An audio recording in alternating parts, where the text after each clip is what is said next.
Donc, bienvenue à tous, c'est parti, on va commencer. Aujourd'hui, on va essayer d'être bref et de vous aiguiller parce qu'on remarque que souvent, il y a une mauvaise compréhension de PayPal, sont moins bons pour Alain. Alain, rapproche-toi un petit peu, on utilise un micro central, Ouais, donc Alain va glisser un petit peu vers moi et voilà.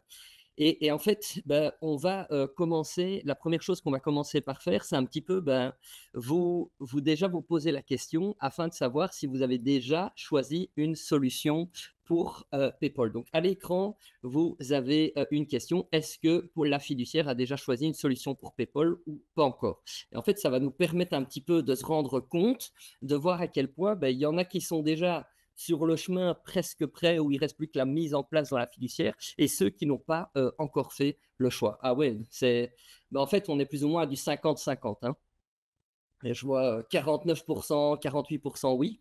Et waouh, et sur 400 votes. Donc voilà, c'est génial, vous êtes tous au taquet pour répondre. Donc merci à tous d'être aussi réactifs. Alors, euh, voilà, j'ai mis non, mais ça sera Win Auditor. Merci. ouais, Voilà. merci. Maintenant, aujourd'hui, on va vraiment vous expliquer le principe de la facturation électronique. Parce que en tant qu'éditeur de logiciels, parce que c'est vrai qu'aujourd'hui, on développe deux solutions qui sont Win Auditor et FinManager, on a besoin de comprendre ceci. Et donc, c'est beaucoup plus facile pour nous de vous l'expliquer. Alors, la facturation électronique, c'est en trois parties la théorie. Il y a la première chose qui est le cadre juridique. Ensuite, vous avez qu'est-ce qu'une facture électronique. Et ensuite, le réseau PayPal, qu'est-ce que c'est? Alors, la première chose, il faut savoir que la facturation électronique, ça vient de l'Europe, en partie d'une directive, mais surtout de VIDA, donc Viva la Vida, comme j'aime bien dire. Et en fait, VIDA, c'est VAT in the Digital Age. Alors, les slides seront disponibles. Vous pouvez envoyer une demande sur la boîte info@fit-major.com. On vous enverra à la fin et vous pourrez demander les slides. Alors, VIDA, donc VAT in the Digital Age, le but de l'Europe est double. Ils disent qu'ils veulent moderniser le fonctionnement de la TVA, mais je pense surtout qu'ils veulent surtout éviter la fraude. Avec Alain, on parlait tout à l'heure, je crois qu'Alain m'a dit que le chiffre pour la Belgique, c'est 3 milliards d'euros. 4 milliards. Donc voilà, et donc il est important de comprendre que la facturation électronique, c'est pas PayPal, ça vient à la base de ce fameux VIDA, VAT in the Digital Age. Alors, et comme j'aime bien le rappeler, n'oubliez pas une chose, que dans l'expertise comptable, vous avez aussi du droit. Donc, ne croyez pas toujours ce qu'on vous dit, mais rappelez-vous bien que vous êtes des juristes et que la facturation électronique avec PayPal, ça part de la loi. Donc, n'hésitez pas toujours à consulter la loi ou des sites comme le SPF. On en parlera un petit peu plus loin. Alors, qu'est-ce qu'une facture électronique? Il y a trois types de factures, je vais dire des factures digitalisées. Il y a la première qui est le PDF photo. Euh, oui, ok, Marc. Voilà, on va pas partir dans le débat, mais voilà. Quand vous scannez une facture et que cette facture, vous ne savez pas sélectionner le texte dedans, il s'agit d'un PDF image. Et donc, c'est là, à ce moment-là, qu'on a besoin du OCR, ce que vous entendez tous qui vous dit. Maintenant, il y a ce qu'on appelle aussi des PDF natifs, où là, en fait, vous savez sélectionner le texte. Tout comme, par exemple, vous avez la déclaration TVA que vous téléchargez sur MyMinFin, sur Intervat MyMinFin. Automatiquement, quand vous la chargez dans FinManager, elle est reconnue puisque le texte est sélectionnable. C'est pour ça que parfois, quand vous faites print to PDF, le document n'est pas reconnu puisque le texte n'est pas sélectionnable et la reconnaissance ne sait pas avoir lieu. Et le dernier point, c'est la facture électronique. Vous reconnaîtrez tous l'image qui vient un petit peu de Matrix. Et c'est simplement bien pour expliquer que, en fait, ça paraît très chinois un XML, mais ça n'a rien de chinois. C'est-à-dire que dans un XML, qu'est-ce que vous faites? Vous retrouvez des balises. Et dans chacune de ces balises, on retrouve comment dire, une information. Donc ici, la première balise, vous voyez, je prends comme l'exemple pour la rue, il ne faut pas être fort en anglais, que si vous voyez CBC de street name, le nom de la rue, et vous voyez qu'on réécrit la même balise avec un petit slash devant. Ça, c'est un XML où simplement on vient déterminer. Donc, pour utiliser PayPal, il va falloir utiliser des factures électroniques. Et c'est pour ça que c'est important de comprendre que l'XML, c'est simplement la structuration des données de la facturation PDF. Alors, le format d'une facture électronique, on le retrouve toujours en .xml, comme vous avez des fichiers, des .pdf, des .docs, mais tous les XML ne sont pas des factures électroniques. Aujourd'hui, la plupart des logiciels, quand vous téléchargez le fichier d'envoi à déposer sur Intervat, c'est un fichier XML que votre logiciel de comptabilité vous génère. Et ce n'est pas parce que c'est un fichier XML que c'est une facture électronique. C'est un petit peu comme dire que tous les points PDF sont des lettres de mission. Non. Un PDF, ça peut être une lettre de mission, ça peut être un contrat de location, ça peut être un contrat de financement ou autre. Donc, le XML, en fonction de la manière dont il va être structuré, n'est pas nécessairement une facture électronique. Et vous voyez que dans la liste, je vous en donne plein d'autres exemples. Dans l'XML, en fait, vous retrouvez toutes les informations structurées de la facture PDF. Et dans l'XML, comment dire, vous retrouvez ces informations et également le PDF qui sera automatiquement généré. Donc, dans tous les logiciels aujourd'hui où vous chargez un XML, une facture électronique, l'XML, qu'est-ce qu'il fait? Il extrait le PDF qui se trouve dans l'XML et vous l'affiche à l'écran. Alors, l'UBL, c'est chouette parce que ça va permettre une automatisation avec de la fiabilité à 100%, vu que tout le monde est obligé de respecter les balises. Néanmoins, l'automatisation peut apporter à des contraintes, comme par exemple, prenons British Telecom, pour ne pas faire de jaloux en Belgique. La plupart du temps, quand vous avez une facture de votre abonnement de téléphone, c'est toujours votre abonnement. Donc, vous allez toujours le mettre en 61. Imaginons une fois que vous achetez une centrale téléphonique, 5 000 €, là, automatiquement, ça sera intéressant que votre logiciel puisse vous donner des alertes, ce que nous, on appelle en interne des points d'attention, pour vous dire, attention, le montant est vachement plus élevé que ce que vous avez l'habitude dans les 12 derniers mois. Alors, aussi une chose importante à comprendre, c'est que votre fournisseur, puisque c'est le fournisseur qui envoie la facture à son client, et c'est le client qui l'encode. Le fournisseur ne connaît pas votre taux de déductibilité. Donc, de dire que la facture va être encodée à 100% automatique, oui, mais non, puisqu'il faudra d'abord configurer la première fois votre compte de grand livre pour dire quand il y a des factures qui viennent de ce fournisseur-là, ça doit être déductible à 100%, à 50% ou autre. Donc voilà, ça c'est vraiment important à bien comprendre. Alors, maintenant, passons sur le troisième point de la théorie qui est le réseau PayPal. Première chose, il faut bien comprendre que PayPal, ce sont toutes les opérations entre les entreprises belges assujetties à la TVA B2B. Alors en général, tout le monde s'arrête au B2B. Ah, mais donc si je fais une facture entre deux personnes qui ont un numéro d'entreprise, est-ce que je dois envoyer par PayPal? Non, non, ce sont pour tous les assujettis à la TVA. Et donc, d'où l'importance de bien comprendre assujettis à la TVA. Et un assujetti à la TVA qui envoie une facture à un particulier, ce n'est pas du B2B. Un assujetti TVA qui envoie une facture à un autre assujetti TVA, c'est du B2B dans le cadre de l'assujettissement à la TVA. Donc, on devra envoyer via le réseau PayPal. Alors, quelles sont les exceptions? Principalement l'article 44 du code TVA où il n'est pas nécessaire de s'enregistrer sur PayPal. Je vous invite à consulter le site du SPS. Alors, je vais répondre, mais voilà. Ce n'est pas question du régime de la franchise, parce que le régime de la franchise, ce n'est pas article 44. Donc, les gens qui sont sous le régime de la franchise doivent s'inscrire sur le réseau PayPal. C'est uniquement les articles 44, donc par exemple les kinés, etc. Et effectivement, on se dit, mais oui, la personne qui est en complémentaire et qui fait 10 factures, ou on va dire par trimestre, de vente, ça va être un petit peu plus compliqué aussi. Alors, à partir de quand? Du 1er janvier 2026, on en reparlera, mais voilà, on va dire qu'on est en Belgique. Donc voilà, mais j'en reparlerai quand on parlera de l'arrêté royal.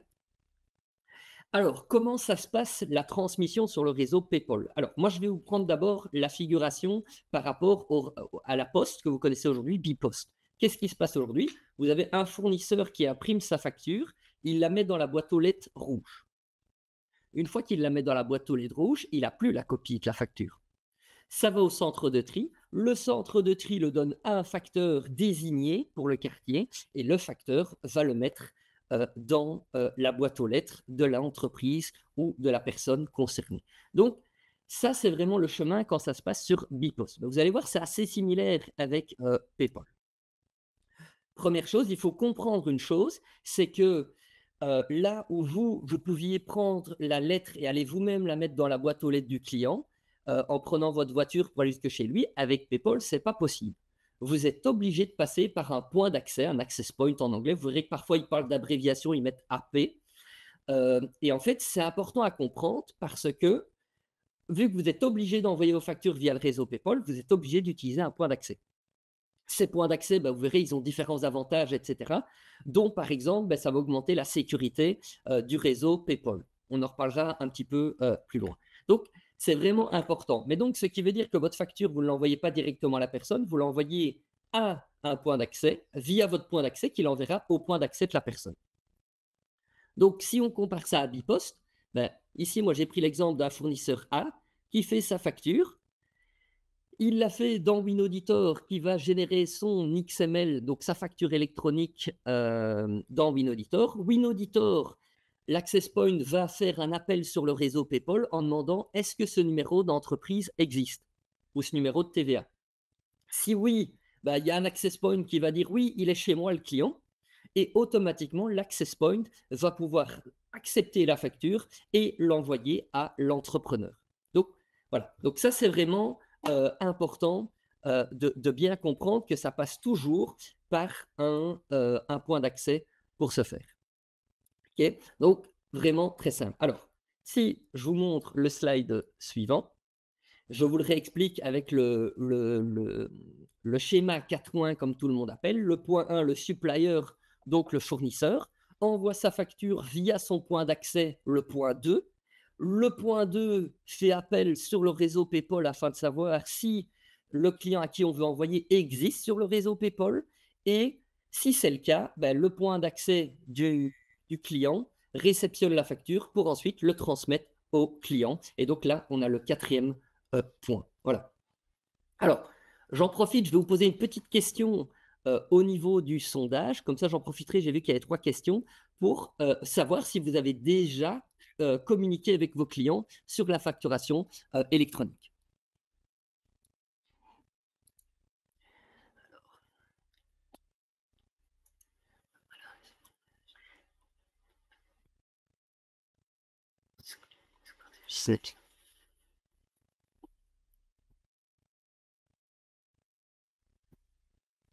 Et super. Alors, l'option PayPal Feed Manager, je vais en parler juste après. Mais voilà, parce que je vois que David Lambotte aussi a posé une question sur comment ça allait se passer le point d'accès dans Feed Manager. Et ça, je reviendrai dessus juste après. Donc voilà, je vois que tout le monde a répondu et la plupart, en partie sur les clients, oui voilà. Donc il n'y a que 19% qui n'auraient pas encore communiqué du tout avec les clients. Là. Alors, combien de points d'accès? Alors ça, c'est pas toujours clair chez tout le monde, mais en fait, ce qui se passe aujourd'hui, c'est que le réseau PayPal dit que tout le monde doit avoir un point d'accès pour la réception et peut avoir plusieurs points d'accès pour l'envoi. C'est pour ça que sur le petit graphique que vous voyez à l'écran, vous avez des sociétés. Elles ont chacune une seule porte blanche, mais elles peuvent avoir plusieurs portes noires. Ça sert à quoi? Ça sert au fait que, par exemple, si vous avez une société qui fait dans la construction et l'architecture, qu'il y a 2 logiciels métiers, un pour les architectes et un pour la construction, que chacun puisse envoyer. Mais par contre, vous n'avez le droit qu'à un seul point d'accès de réception.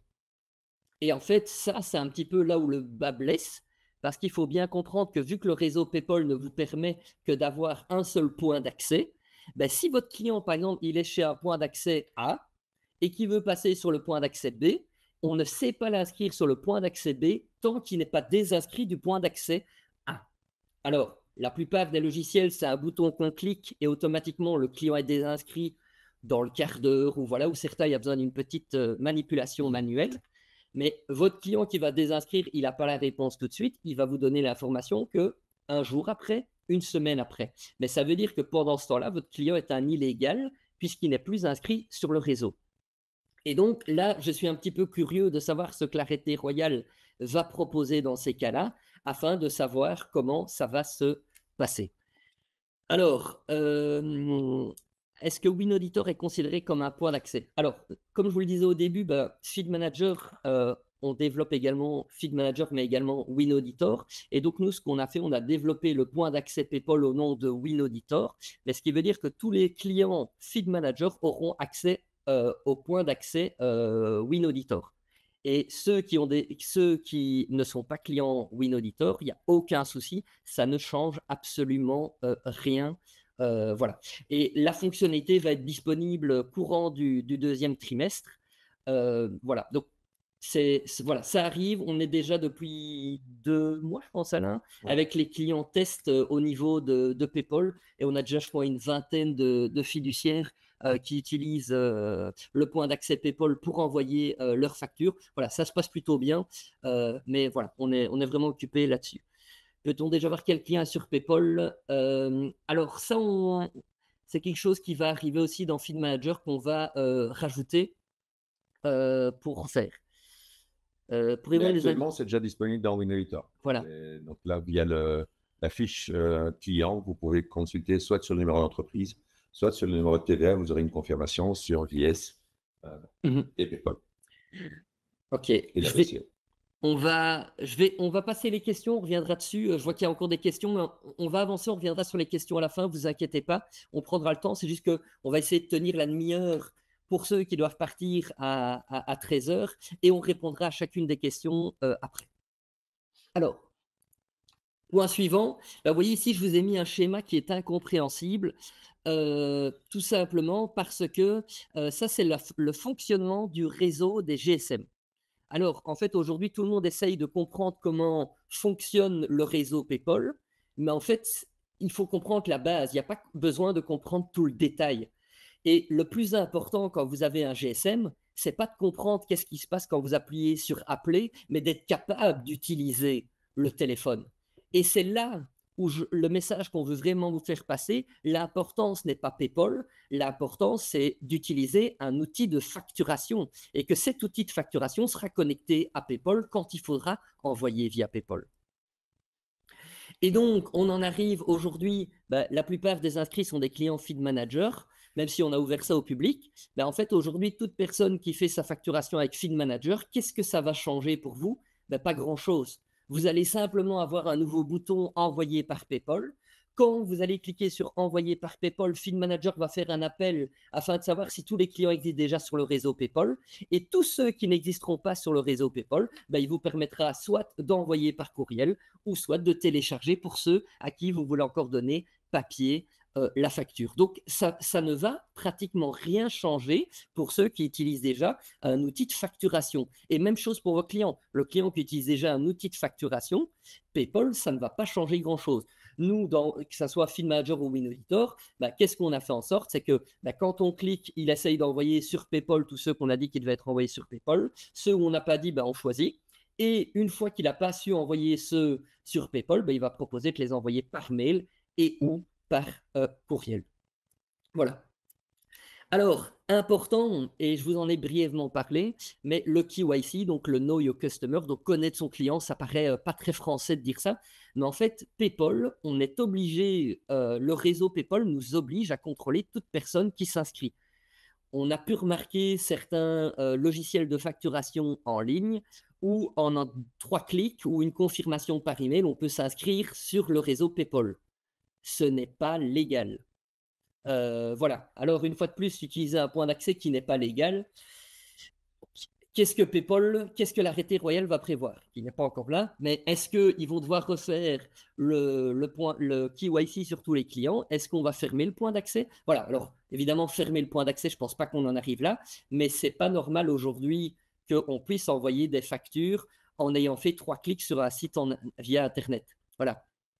Puisque le but de PayPal, c'est d'avoir un réseau sécurisé pour éviter la fraude. Alors, la vérité sur PayPal.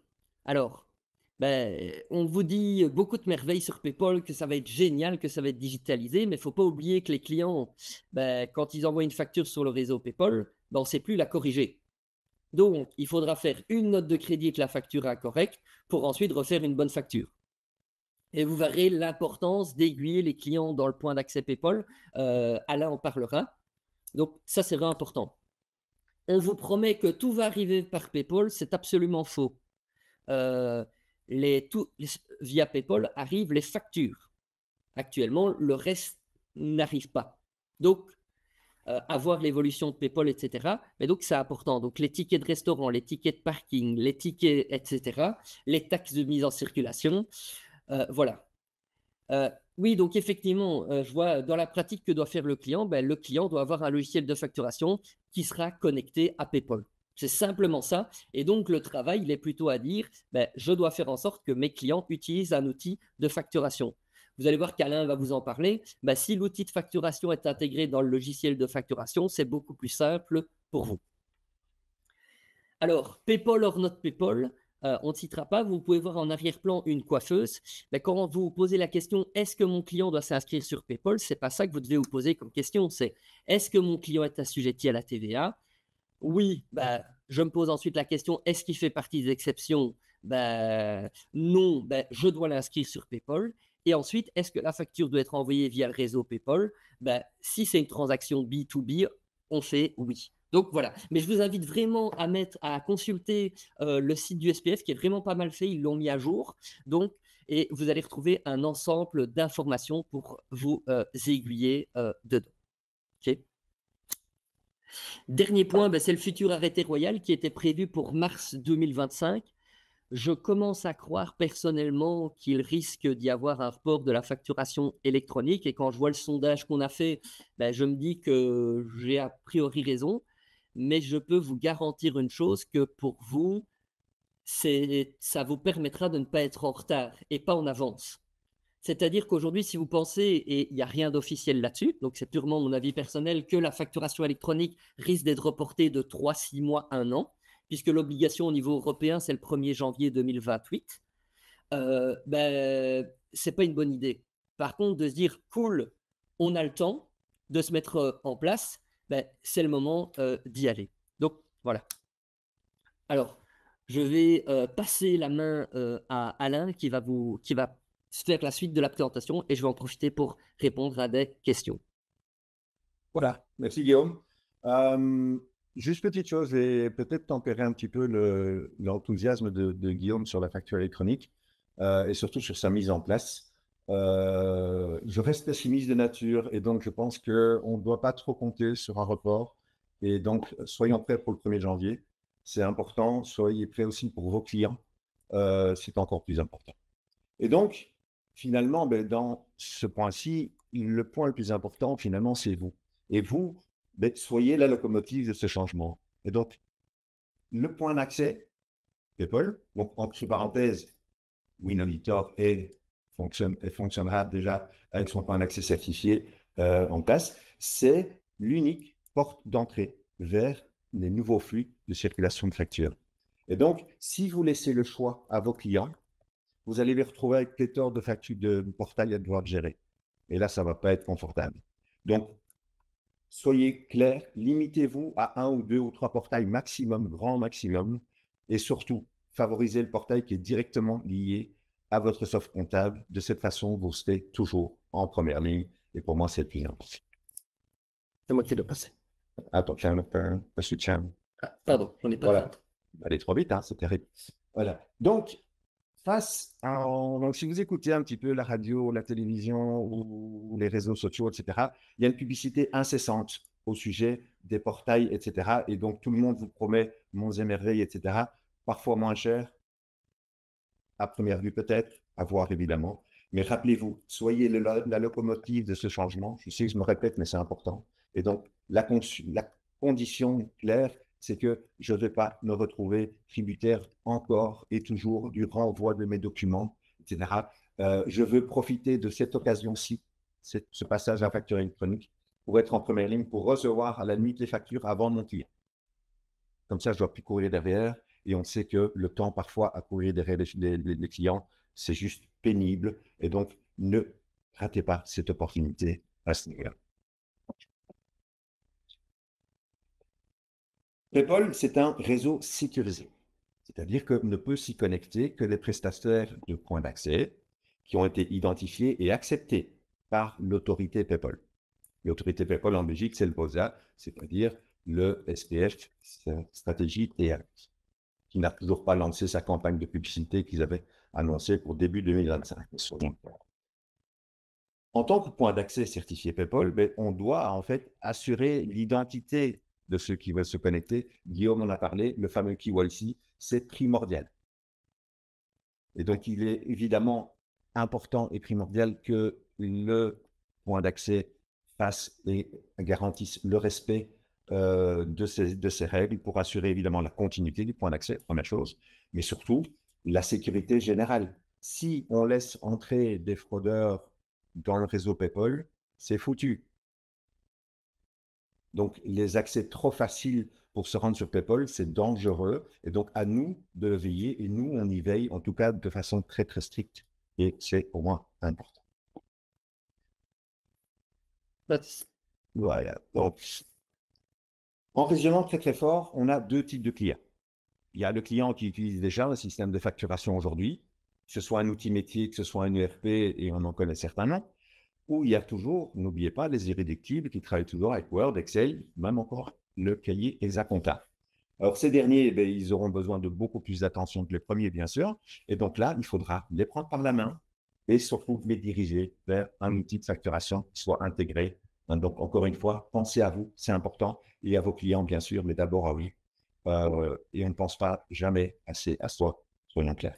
Les premiers, donc ceux qui utilisent déjà un logiciel de facturation, et il faut se renseigner finalement sur l'évolution ou non de ces logiciels-là. Est-ce que le logiciel actuel de mon client permet déjà d'envoyer dans PayPal ou permettra dans les mois à venir?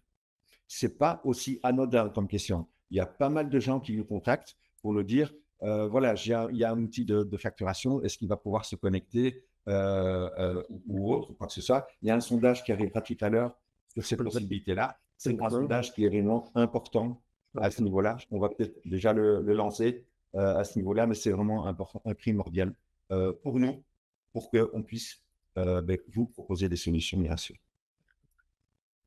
Ok. Voilà. Ok. Alors, le caractère obligatoire de PayPal, parce qu'on est quand même un des seuls pays où la facturation est obligatoire déjà dès à présent, mais finalement, ça vous offre une opportunité mais géniale pour ne plus devoir courir derrière vos clients et obtenir des changements. Donc, tous les mois, tous les trimestres, on doit courir derrière nos clients. C'est potentiellement, évidemment, important. Et, soyons clairs, c'est plus qu'embêtant. Donc ici, vous allez pouvoir imposer un changement sans que vous soyez, vous, finalement, responsable de ce changement, puisque c'est l'État via l'Europe qui rend cette facturation électronique obligatoire.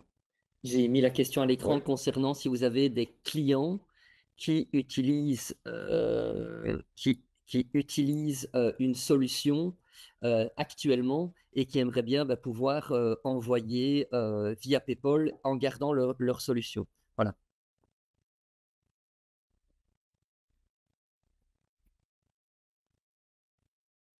Et nous, ça nous permet en fait d'aiguiller notre développement en fonction de comment vous fonctionnez.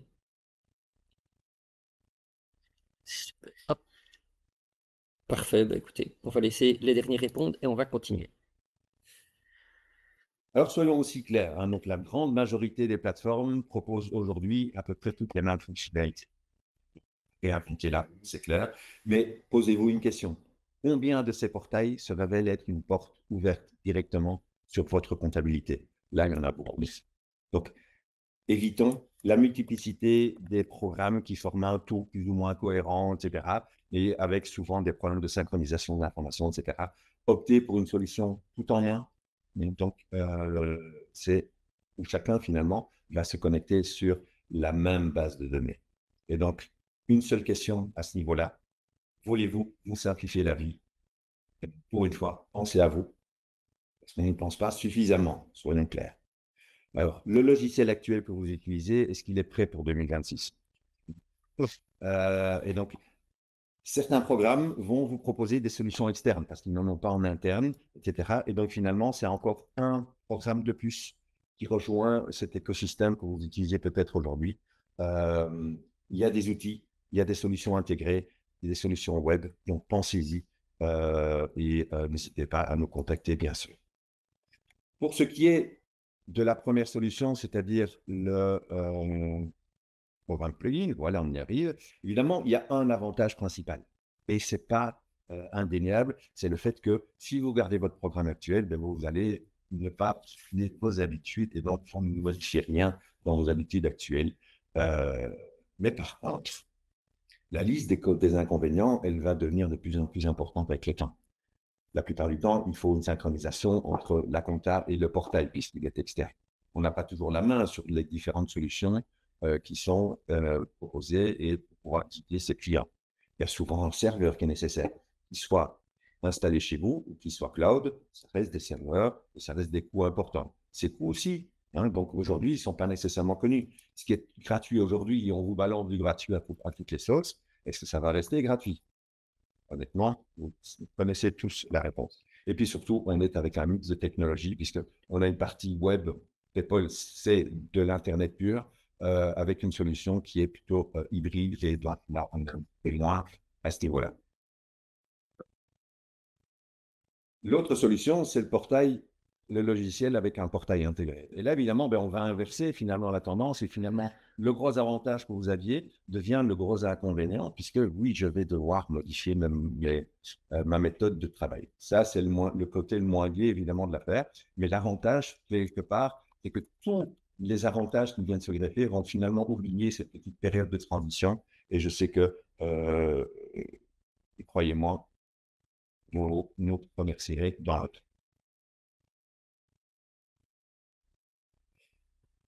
Alors, comment est-ce qu'on va simplifier la vie? Mais tout simplement en activant la gestion commerciale dans son dossier comptable. Si vous avez un client qui est dans le commerce de détail, mais figez directement les prix en TVA comprise. Hein, ça évitera les fameux problèmes de calcul de TVA en dedans qui nous posent souvent tellement de problèmes. Déterminer les comptes comptables qu'on va utiliser, les limiter et limiter les erreurs. Spécifier si on a affaire à une vente de biens ou une vente de services. Vos cases 44 et 46 vous remercieront. Et donc, c'est vraiment important. On va aussi limiter les types de ventes, tout simplement pour limiter les erreurs dans le code. On va aussi limiter les taux de TVA utilisables, parce que, soyons clairs, les taux de TVA, ça reste quand même des objets assez exclus pour nos clients. Configurer sa facture, ben, tout simplement, on dispose déjà de base de 2 factures qui sont prêtes, et finalement, comme dans la publicité, on dit, et voilà, en 2 clics, j'ai ma facture qui est personnalisée, j'ai la couleur de mon logo, j'ajuste mes cadres pour faire quand même quelque chose d'assez joli. Je peux modifier la police de caractère si je veux, mais c'est très rapide. Vous voyez tout en dessous, les phrases légales, c'est très petit, mais vous avez tous compris, les phrases légales qui doivent accompagner toute vente au contractant, etc. Les factures qui sont envoyées dans PayPal, ce sont des factures légalement correctes. C'est important.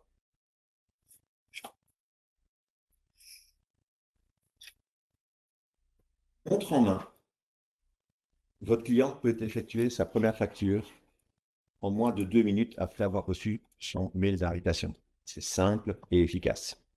Les champs manuels, vous voyez les champs en blanc en fait, sont réduits au maximum. Pourquoi? Tout simplement pour éviter les erreurs.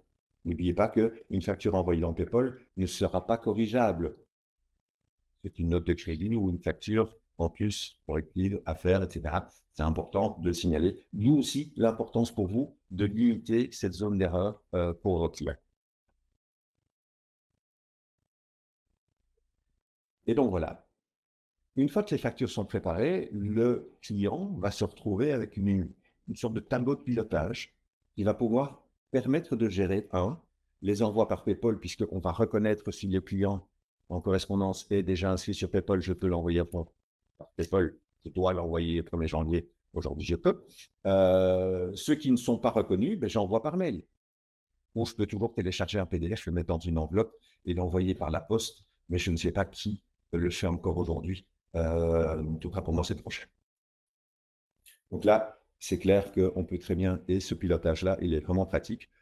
On laisse bien sûr la possibilité, donc envoyer par PayPal, c'est obligatoire, mais on laissera la possibilité aux utilisateurs de choisir, même chose dans Feed Manager, d'envoyer quand même un duplicata de cette facture par mail au client pour que le client soit bien sûr averti et puis qu'on vive cette période de transition. N'oubliez pas que le PDF de votre facture n'a plus, au 1er janvier 2026, n'a plus aucune valeur légale. C'est le XML qui passe par PayPal qui reste et qui est le seul document légal valable.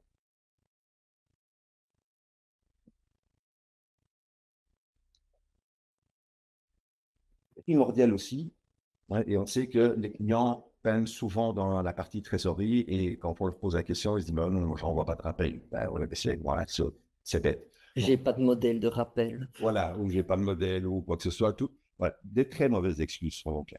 Donc ici, avec le tableau de bord dans le portail client, j'ai WinAuditor qui me propose toute une série de mails de relance prêts à l'emploi. Je peux toujours gérer et sélectionner. Et vous voyez tout en haut, en jaune, un avertissement quand même intelligent puisque le système me dit attention là, tous les codas n'ont pas été encodés. Donc, je risque dans mes codas, évidemment, d'avoir des paiements clients. Donc, c'est important de ne pas travailler à l'aveugle et de savoir exactement ce qu'on fait. Soyons maîtres de nos destins, c'est primordial. Le client, vous aussi, bien sûr, hein, donc, mais le client sera averti via une notification. Hein, donc, chaque fois qu'il y a des documents qui rentrent. La notification standard, elle est en journalier. Moi, honnêtement, je vais me laisser en journalier. Mais vous pouvez toujours adapter ça, ou votre client, à chaque document qui rentre ou quoi que ce soit. Voilà. En fonction de la taille du business, est-ce que c'est réellement faisable ou non? À voir, bien sûr, et à vous de juger à ce niveau-là. Via la plateforme, je peux évidemment aller valider les factures. C'est primordial à ce niveau-là de savoir que la facture qui arrive dans WinAuditor, dans le portail client, mais le client, il doit l'approuver parce qu'il n'a jamais reçu par un autre canal. Et donc, je peux l'approuver et je peux bien sûr préparer un paiement. Des factures, il faut les payer selon le cas. Voilà. Petite chose importante aussi pour le pilotage de l'entreprise, votre client a accès à des tableaux de bord qui sont bien détaillés, qui permettent un suivi, d'avoir une vue sur son business. Et principal à ce niveau-là, les chiffres qui sont disponibles, ce sont les chiffres que vous avez validés parce que vous bloquez en fait en haut à droite de votre écran, vous voyez septembre 2024. C'est la période que j'ai bloquée pour que le client ne prenne pas des décisions ou tire des conclusions sur les chiffres que moi, je n'ai pas contrôlés. Une belle petite phrase, je vous laisse lire, évidemment, c'est super important. Aujourd'hui, en résumé, PayPal, c'est peut-être compliqué pour vos clients, mais sélectionnez un outil qui vous rend votre vie facile et qui simplifie les choses pour votre client. On va commencer à passer les questions en vue, il y en a eu pas mal, etc. Je vois ici donc qu'on aura deux types de facturation par PayPal. En fait, c'est plutôt plusieurs types d'envois. C'est comme actuellement, soit de vous envoyer par mail, soit de vous envoyer papier. Mais en fait, vous aurez un troisième mode qui sera on envoie par PayPal. C'est que se mettre en règle. Voilà. Que pouvons-nous proposer à nos clients pour se mettre en règle au 1 du 1 avant l'arrivée de la facturation électronique? Ben, voilà, effectivement, ça, c'est un petit peu ce qu'il faut faire. Et c'est ça qu'on insiste, ce n'est pas PayPal qui est important. Ce qui est important vraiment, c'est de sensibiliser les clients sur un outil de facturation. Donc, voilà. Alors, je remonte dans les questions. Je pensais avoir des réponses à mes questions. Je me retrouve avec un cours sur WinAuditor. Alors, je pense qu'aujourd'hui, notre but a été de vous montrer des éléments qui vous permettent de comprendre comment se passe réellement un flux et que pour montrer ça, c'est difficile de montrer ça sans image pour que ça soit bien complet. Donc, on a montré comment vous pouviez vendre un outil de facturation à vos clients, que ce soit en leur disant qu'ils pourront faire des rappels. Et aujourd'hui, comme Alain l'a dit, tout outil qui propose de la facturation, en général, propose cela. Donc, on n'a pas... Effectivement, on a montré avec WinAuditor, mais ça pourrait être avec un autre logiciel sans aucun souci. Là, Magali, je vois qu'on a répondu à sa question. OK. Nous, on veut savoir ce qui va se... Oui, bon, je vois que... OK, moins de programmes. Hop. Que proposez-vous comme offre pour nos clients? Ben ça, je pense que, en fait, chez Field Manager, on propose que simplement la connexion avec PayPal. Et donc, je vais revenir dessus parce que j'ai vu qu'il y avait des questions. Donc, qu'est-ce qui va se passer? Tous les clients Field Manager, peu importe qu'ils utilisent WinAuditor ou pas, pourront s'inscrire à partir de Field Manager au point d'accès d'envoi de WinAuditor pour envoyer leur facture de vente. Si vous n'avez pas WinAuditor, dans votre logiciel de comptabilité, vous vous inscriverez pour le point d'accès de réception dans votre logiciel de comptabilité ou dans la plateforme plugin que vous aurez choisi. Voilà. Alors, pour rappel, nous, pour ce genre de simplicité-là, on permet à tous les comptables d'avoir gratuit leur dossier dans WinAuditor. Ça veut dire que si vous faites ça, vous serez inscrit, ou ceux qui sont déjà clients WinAuditor, vous serez inscrit pour la réception et l'envoi via le point d'accès WinAuditor. Voilà. Donc, que vous travaillez avec WinAuditor ou pas, ça ne pose aucun souci. Alors, si le client ne prend pas une formule WinAuditor ou autre, s'il ne prend pas un portail client, peu importe la solution, il ne saura pas réceptionner ses factures d'achat, effectivement. Tout à fait. Comment, en tant que fiduciaire, nous pourrons vérifier que la facture est passée par PayPal? Alors, très bonne question, on n'en a pas parlé, parce qu'une des choses qu'on voulait poser comme question au niveau du sondage, c'est savoir si il y a des personnes qui seraient intéressées d'avoir d'autres séminaires sur la facturation électronique, parce que, en fait, ce qui se passe, c'est que vous avez aussi tout un système de accusés de réception et plusieurs niveaux d'accusés de réception. C'est-à-dire que vous savez avoir un accusé de réception au niveau du point d'accès et au niveau du client. Hop, hop, hop, évidemment, il est redescendu tout en bas. Hop, hop, hop, je reviens. J'ai vu les questions. Donc ça, j'ai vu qu'on a répondu. Ça, on a répondu. Assujetti, on a répondu. À partir de quand l'option PayPal sera disponible dans Field Manager? Ça, c'est au T2 2025. Voilà. Si le client n'existe pas sur le réseau PayPal, donc en fait, je répète, quand vous allez cliquer sur envoyer vos factures sur PayPal, le point d'accès avec lequel vous essayez d'envoyer vous dira attention, cette personne n'est pas inscrite, et ça sera, au lieu de l'envoyer par PayPal, on vous proposera voulez-vous l'envoyer par mail? WinAuditor est un point d'accès, on a répondu. Peut-on déjà voir quel client sur PayPal? J'avais répondu tout à l'heure, fait. N'a pas encore. Mes factures vont où? Donc, si le client n'a pas de point de réception, ça n'ira pas.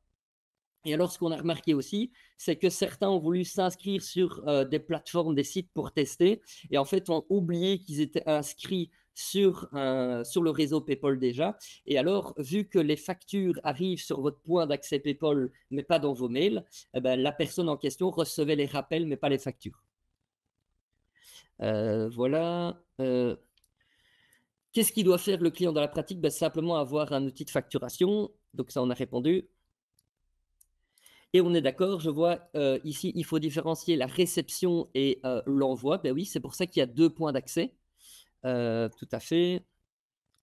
Donc effectivement, en B2G, donc ceux qui travaillent avec le gouvernement, ça déjà depuis un petit temps, ils devaient envoyer ça via le réseau PayPal.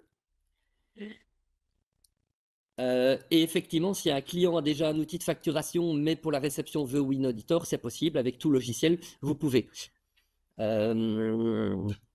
Ok, comment la fiduciaire retrouvera-t-elle les factures envoyées à ses clients via PayPal? Ça, c'est intéressant. Donc, les factures envoyées à ses clients via PayPal, en fait, ils vont arriver dans le point d'accès, et d'où l'importance que le point d'accès soit connecté à votre logiciel de comptabilité. Deux adresses. Oui, vas-y. Pour la question pour les médecins et les kinés, donc évidemment, les médecins et kinés, ils font partie de l'article 44. Donc, ils ne sont pas obligés de le faire. Dommage. Parce que, soyons clairs, hein, donc, si vous connaissez des médecins ou des kinés ou autres, ce n'est pas les rois de l'administration. Donc, je pense qu'il est bon, en tout cas, de les inscrire sur PayPal déjà pour la réception de factures. L'édition, ils n'en ont pas besoin, ils sont exemptés. Mais pour la réception de factures, je pense que c'est quand même une bonne idée. À voir avec eux, évidemment, puisque, évidemment, c'est le client qui consent aux choses. Donc, c'est primordial. Et donc, je vois que Laurence a reçu sa première facture de Proximus. Moi, j'en suis à ma 3e, je suis très content. Voilà, on sait que ça marche bien. Et donc déjà maintenant, on peut déjà s'y mettre, se préparer. Et donc voilà. Ah, alors Nathalie, effectivement, confirmation qu'au 1 du 1 2026, tout le monde doit être inscrit sur le réseau PayPal, donc pouvoir envoyer, recevoir. Oui, oui, Euh, Ludovic, oui, absolument. Donc, les médecins doivent être entièrement, donc, ne relever que de l'article 44 pour toutes les activités pour être exemptés. S'ils sont en partie article 44, en partie autre chose, ils devront s'inscrire sur PayPal absolument. Merci, Ludovic. Voilà. Alors, Cindy, très bonne question que tu poses. Donc, est-ce qu'on doit encore envoyer par mail si on envoie par PayPal? En fait, ce qui se passe aujourd'hui, c'est que il y en a beaucoup qui envoient par PayPal et par mail. Donc, vous allez recevoir sur le point d'accès l'XML qui sera la facture électronique et vous allez également recevoir, vous risquez du moins de recevoir le PDF que le client a chargé en plus.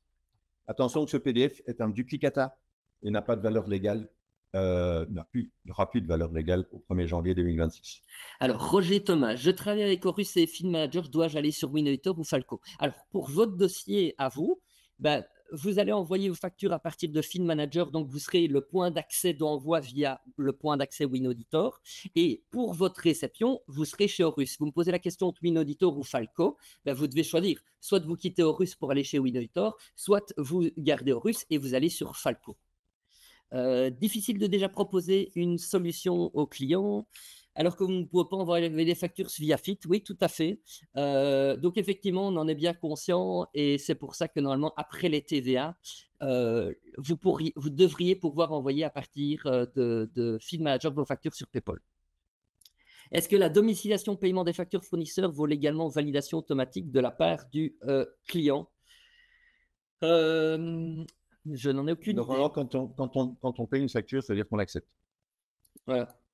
L'avantage quand on paye une facture en domiciliation selon le mandat choisi, B2B ou B2C, en B2B, vous avez le temps de la date d'échéance pour vous plaindre, tandis qu'en B2C, et peu importe que vous soyez d'une société à une société, c'est vraiment le mandat type qui s'appelle B2C, vous avez jusque 7 ou 8 semaines pour vous plaindre, je pense.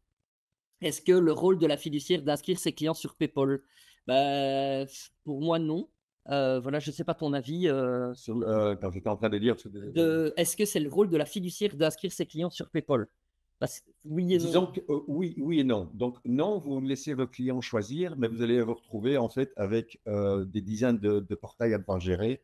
Et donc, ce n'est pas nécessairement votre rôle, mais je pense que si vous restez la locomotive de ce changement, hein, je sais qu'on se répète, vous allez vous retrouver en première ligne. Et donc, si je ne dois plus courir après mon client pour obtenir les factures, c'est du temps gagné pour vous, c'est du confort de gagner pour vous. Et donc, pensez-y. C'est peut-être pas votre rôle en premier lieu, mais bon, je pense que le rôle de la fiduciaire, elle continue sans cesse d'évoluer. Et donc voilà, c'est important de suivre cet élément-là. Et je pense sincèrement que PayPal est une des meilleures nouvelles qu'on a eues dans le domaine de la comptabilité ces 20 dernières années. Et donc, ne boudons pas notre plaisir et agissons à ce niveau-là. Bonjour, Dockle, Bill2Box sont-ils des points d'accès? Oui, effectivement, ce sont des points d'accès. Dockle aujourd'hui propose un point d'accès pour la réception gratuite et apparemment annonce pour le mois d'avril, mais je ne pense pas que c'est encore publié, la possibilité d'envoyer des factures via Dockle pour à peu près 5 € par mois, je pense. Alors, je dis toujours attention, oui, vos clients qui ne veulent pas utiliser ce que vous avez choisi, vous avez raison, envoyez-les via Dockle, mais n'oubliez pas qu'ils vont continuer à faire leurs factures dans Excel, risque de faute. Dockle ne sera pas un logiciel de facturation, mais un logiciel de reconnaissance, de ce que j'ai compris.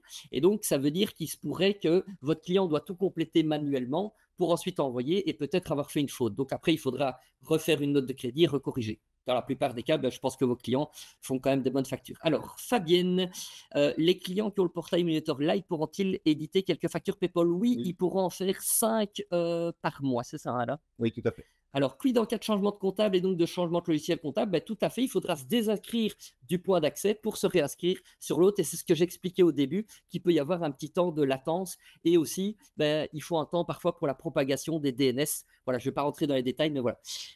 C'est le client qui entrera dans Feed Manager ou c'est nous qui manœuvrerons? Dans Feed Manager, le client ne fera rien, puisque nous, le point d'accès sera uniquement pour les fiduciaires. Donc, nos clients, ce sont les fiduciaires chez Feed Manager. Donc, vous pourrez envoyer vos factures via Feed Manager, mais le client le recevra dans son point d'accès PayPal, qui pourra être Dockle, Bill2Box, Winauditor ou autre. Pour les clients qui utilisent une autre plateforme que WinAuditor pour la facturation, peuvent-ils prendre OneNet comme point d'accès pour la réception de leur facture d'achat? Si oui, à quel coût? Oui, tout à fait. Bah, c'est le module Lite, donc c'est à partir de 9,50 € par mois. Absolument. Voilà. Quel est le coût de base de Feed Manager pour un prestataire de service? Donc, il faut savoir que Feed Manager, c'est uniquement pour les fiduciaires. Et pour une fiduciaire, bah, les prix sont sur le site internet. C'est à partir de 90 € par mois. Voilà, maintenant vous avez WinAuditor si vous êtes un entrepreneur qui est plus pour vous et qui là le prix est moindre. Alors, Hans, ok, les factures que l'on établit pour des non assujettis partent chez PayPal et ensuite PayPal ne les accepte pas car pas assujettis, exactement. Pourra-t-on programmer dans la fiche client pour envoi automatique par PayPal? Oui, effectivement, il y aura possibilité de programmer les envois. Les clients vont-ils avoir une alerte lorsqu'ils reçoivent une facture PayPal? Donc effectivement, en fonction de votre logiciel, mais je pense que tous les logiciels l'ont prévu, nous dans WinAuditor, vous recevrez un mail que vous pourrez décider la fréquence de réception, c'est-à-dire soit toutes les heures, toutes les 3 heures, tous les jours, toutes les 12 heures, toutes les semaines, tous les mois. C'est vous qui décidez. Voilà, que se passe-t-il pour la coiffeuse qui ne va pas émettre de facture? Doit-elle utiliser un programme comptable? Alors, actuellement, c'est pas très clair pour les gens qui ne font jamais de facture, mais selon moi, et c'est ça que j'attends une fois de plus, l'arrêté royal pour avoir plus de précision. Mais pour moi, tout le monde doit s'inscrire pour l'achat Absolument. et la réception. Voilà. Pour les achats, oui. Pas pour les ventes, mais pour les achats, oui. Voilà. Mais le problème, c'est quelqu'un qui va une fois envoyer une facture de vente va devoir s'inscrire. Donc voilà. Alors, comment les clients devront-ils s'identifier sur PayPal? En fait, il y a différentes manières de s'inscrire sur PayPal. Par exemple, sur Dockle, je prends l'exemple, c'est via It's Me. Nous, c'est simplement via une copie de la carte d'identité, le recto uniquement. Voilà, on ne demande pas le verso pour éviter d'avoir le numéro national, vu que c'est une info plus sensible au niveau du RGPD. Donc voilà, c'est important à comprendre. Feed Manager pourrait proposer une solution afin de transmettre les factures électroniques à PayPal pour nos clients. Alors ça, c'est justement la question qu'on a posée au niveau de WinAuditor tout au début. Si on le fait, ça sera via WinAuditor et pas via Feed Manager. Pensez-vous qu'à terme, ils vont accepter plusieurs points de réception pour la réception? Aucune idée. Moi, voilà, et j'aurais tendance à dire que c'est peut-être pas une bonne idée parce qu'une fois de plus, on s'éparpille. Mais bon, en France, ils le permettent, par exemple. En France, vous pouvez avoir plusieurs points de réception. Au niveau de la transmission d'informations, si la facture est établie avec des inscriptions, voire des annexes, est-ce que l'annexe sera reprise également? Alors, le PDF est intégré dans la facture XML. Donc, si le détail fait partie de la facture, il sera là. On est déjà au T2, effectivement, Cédric. Donc voilà. Mais chez Feed Manager, on ne fait jamais ou très, très, très rarement, si c'est important, de mise à jour pendant les TVA, parce que on sait qu'une mise à jour, il y a toujours des risques qu'à un moment, ça se crée des problèmes. Et comme on sait que c'est une période stressante pour nos clients, voilà, nous, c'est vraiment important d'avoir un respect. Donc, c'est une forme de respect de ne pas faire de mise à jour quand ce n'est pas nécessaire pendant les mises à jour. Pendant les TVA. Qu'en est-il des fournisseurs des clients intracommunautaires? Très bonne question, j'y ai répondu par écrit tout à l'heure. Donc, PayPal dit qu'à partir du moment où quelqu'un est inscrit sur le réseau PayPal, ça veut dire il consent à recevoir les factures via PayPal. Donc, je prends l'exemple, un client qui n'est pas assujetti à la TVA ou un client qui est en France, s'il est inscrit sur le réseau PayPal, ça veut dire j'accepte de recevoir les factures via PayPal. S'il n'est pas inscrit, ça veut dire qu'il faut lui envoyer, comme vous l'envoyez aujourd'hui, c'est-à-dire par mail ou par la poste. Est-ce que Feed Manager prévoit un modèle de lettre d'information destinée aux clients de la fiduciaire pour les informer des modalités pratiques de mise en place? Oui, tout à fait. On prévoit toute une série de choses, mais qui devraient arriver après les TVA et qui vont vraiment vous simplifier la vie avec des informations et des alertes. Alors, quel est le meilleur point d'accès? En fait, Nathalie, il n'y a pas de meilleur point d'accès. Alors, oui, je pourrais faire le subjectif et vous dire, ouais, c'est WinAuditor, absolument pas. C'est un petit peu comme les logiciels de comptabilité. Quel est celui qui vous correspond le mieux? Quel est celui qui vous apporte le plus de sécurité? Le point d'accès, pour moi, le meilleur aujourd'hui, c'est ceux qui respectent le KYC. Et voilà. Et donc, à vous de choisir. Et donc, Nathalie, moi, je te conseille vraiment de choisir quelque chose qui est en corrélation avec ta manière de penser, parce que bien sûr, le point d'accès, en général, ce n'est pas le point d'accès que tu choisis, mais le logiciel qui va avec. Et donc, moi, je dis toujours, est-ce que le logiciel te convient? Est-ce qu'il évolue? Est-ce qu'il y a un support et un service réactif? Et est-ce que c'est des gens qui sont au courant des dernières nouveautés? Voilà. Et c'est aussi pour ça qu'on fait maintenant de plus en plus de webinaires sur des sujets d'actualité, qu'on écrit maintenant depuis 1 an et demi de plus en plus d'articles. On écrit à peu près 1 à 2 articles par mois où on aime bien montrer à nos clients, bah oui, ces sujets, on doit les implémenter, mais on doit les maîtriser un peu pour vous. Si vous avez des exemples de mails, ben, on est preneur, ben, je me doute, et ça va arriver. Comment un médecin ou un kiné va recevoir les factures, ben, ça, on a répondu. S'il n'est pas inscrit sur PayPal, comme avant. Via PayPal, y a-t-il la possibilité de choisir 2 adresses mail? Ben non. C'est via le réseau, il n'y a qu'un seul point d'accès.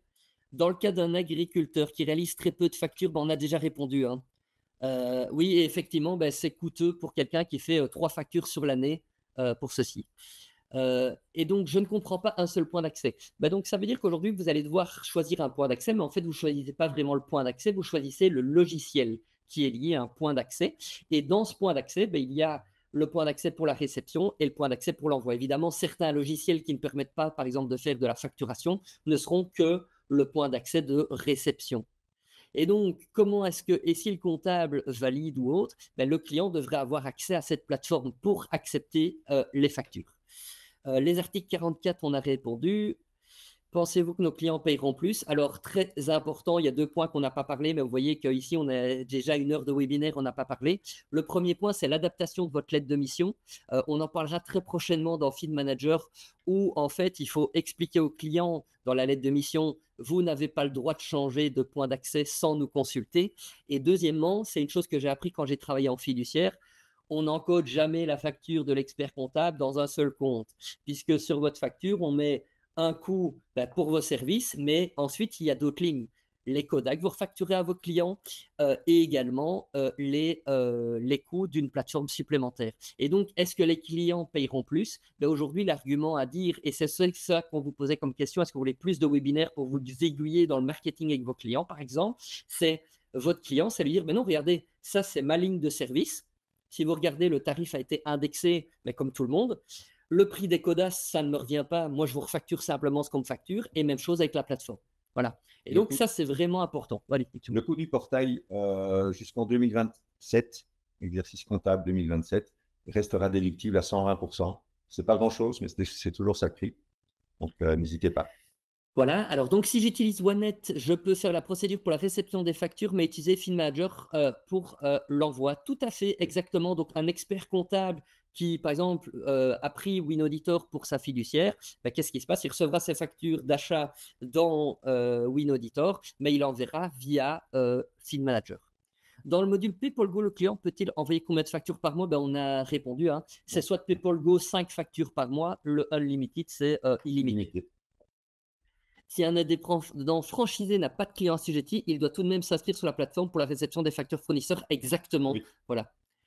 WinAuditor reconnaîtra-t-il comme des blocs le client cherche la facture électronique et le PDF? Les documents en tant que tels ne sont pas des doublons, mais dès que vous allez ouvrir, effectivement, il vous indiquera l'erreur en disant c'est le même montant, c'est le même aussi. Quid de la légalité des factures si des clients qui au 1 du 1 2026 ne sont pas inscrits sur PayPal? On a entendu des bruits pour dire que, par exemple, quelqu'un qui n'enverrait pas une facture sur PayPal et qui doit le faire, la facture ne serait pas déductible. À voir si c'est vrai ou pas, c'est juste des bruits de couloir. Moi, j'ai rien vu d'officiel là-dessus. On parle d'une amende par document illicite avec un maximum de 5 000 € d'amende par mois. Mais voilà, c'est encore ouvert. Mais voilà, préparez vos clients, s'il vous plaît, préparez vos clients. Valérie a déjà testé l'envoi PayPal sur Feed, donc Valérie est dans les clients bêta, donc elle a tout testé, c'est génial. Merci. Dans WinAuditor, à la réception des factures PayPal, elles sont dans le dossier journal des achats. Est-ce que les notes de crédit seront automatiquement orientées vers les dossiers des notes de crédit? Logiquement, oui, si les boîtes de réception sont bien paramétrées, oui, puisque dans le balisage XML de la facture, une note de crédit n'a pas la même balise que la facture, voilà. Elle devrait partir. Véronique, est-ce que ça fonctionne aussi pour Audit Manager? Tout à fait, ça fonctionne aussi pour Audit Manager. Gianni, déjà testé PayPal sur Win et Fit, ça fonctionne, merci. Confirmez-vous que le client reçoit un mail? Oui, j'ai déjà répondu. Bonjour, je suppose que 2 softwares clients peuvent se connecter sur un même AP récepteur. 2 softwares clients peuvent se connecter sur un même... Le client, non, pour moi non, puisqu'en fait, l'access point, le point d'accès, vous ne le choisissez pas. Vous choisissez le logiciel qui est connecté. Ou alors, vous devez prendre un fournisseur qui va vous permettre de vous connecter à deux. Ben, par exemple, chez WinAuditor, c'est soit de vous utiliser WinAuditor et donc le client réceptionne via le portail WinAuditor et vous via l'interface fiduciaire. Valérie, avec le Connect NP, les clients ne savent pas s'inscrire sur PayPal. Ça, je pense, c'est plutôt du support, mais ça va être disponible, donc ça, il ne faut vraiment pas s'inquiéter. WinAuditor est-il compatible avec Billit? Ben, c'est la même question qu'on m'a posée tout à l'heure. Donc, en fait, Billit, c'est un portail client. WinAuditor a son portail client intégré. Donc, en fait, c'est-à-dire que vous devriez payer deux portails, celui de Billit et celui de WinAuditor. Donc, si vous aimez bien Billit, c'est plus simple d'être sur WinAuditor. Autrement, vous allez avoir deux fois la facturation du portail client. Mais si votre client est sur Billit et qu'il aime bien Billit et qu'il adore Billit, ne faites pas la révolution non plus. Donc, il y a des transferts possibles par mail. Mais évidemment, là, on revient en deuxième ligne. Donc, on est tributaire de l'envoi de Billit. Mais soyons clairs, aujourd'hui, ça fonctionne. Il n'y a pas de souci non plus. Alors, Justine qui pose la question effectivement de savoir qui reçoit la facture, ben, le but c'est que normalement ça doit être le client puisqu'il doit la valider, d'où l'importance d'avoir un portail client et que ce portail client, ben, s'il est intégré dans votre logiciel de comptabilité, ben, tout est centralisé à un seul endroit. Comment faire si le client veut recevoir une facture d'achat pour son programme de gestion commerciale si elle arrive via l'access point de WinAuditor? Ben alors là, effectivement, ben, ça sera soit au client à mettre son point d'accès de réception dans son outil de gestion commerciale plutôt. Voilà.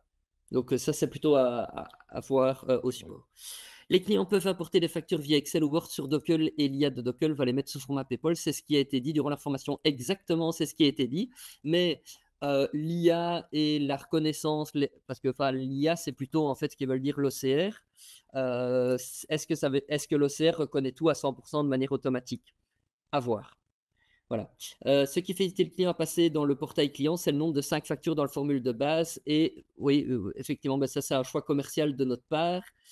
Vous pouvez remonter comment le client valide les factures dans OneNet. Je n'ai pas compris. En fait, quand les factures vont arriver, le client aura la possibilité de valider les factures en fonction du mode de paiement. C'est ça, Alain? Oui. Voilà, super. Je pense qu'on a répondu à N'hésitez tout. pas à nous contacter. On propose aussi un prochain webinaire le 6 mars pour le côté pratico-pratique de la mise en place, de 6 mai, désolé, pour la mise en place dans WinAuditor, donc pour ceux qui sont intéressés, parce que voilà, on doit choisir, vous voyez, on a déjà débordé de plus d'une heure alors qu'on voulait faire une demi-heure. On va peut-être repasser vite les questions rapidement, comme ça vous avez au moins une réponse, mais n'hésitez pas à nous poser vos questions par mail. Dans le dernier slide, d'ailleurs, hop, on a mis nos adresses. Voilà, n'hésitez pas à venir dessus, comme ça, nous, notre but, c'est vraiment de vous aiguiller là-dedans. Donc, pourquoi ne pas facturer directement le point d'accès au client et pas à la fiduciaire? C'était un choix qui nous avait été demandé par simplicité, mais le lien de paramétrage PayPal sur OneNet est uniquement pour la réception dans le dossier. J'utilise Fit pour les factures. Exactement, on a répondu. Peut-il servir de point d'accès pour la réception des factures d'achat pour les clients qui n'utiliseraient pas OneNet? Oui, tout à fait. Non, Feed Manager ne peut pas servir de point d'accès. Ça, j'ai déjà répondu. Ça, on a répondu. On a répondu. En fait, on a répondu à toutes les questions. Donc, voilà. Écoutez, grand merci à tous pour votre participation aujourd'hui. N'hésitez pas, s'il y a encore des questions, à revenir vers nous et on se fera un plaisir d'y répondre. On va publier le webinaire sur le réseau, sur YouTube, pas sur le réseau PayPal. C'est plutôt les factures qu'on envoie dessus. Donc voilà. Belle journée à tous et à très bientôt. Et merci pour votre participation active. Merci à tous et bonne journée à toi. Au revoir. Et bonne TV.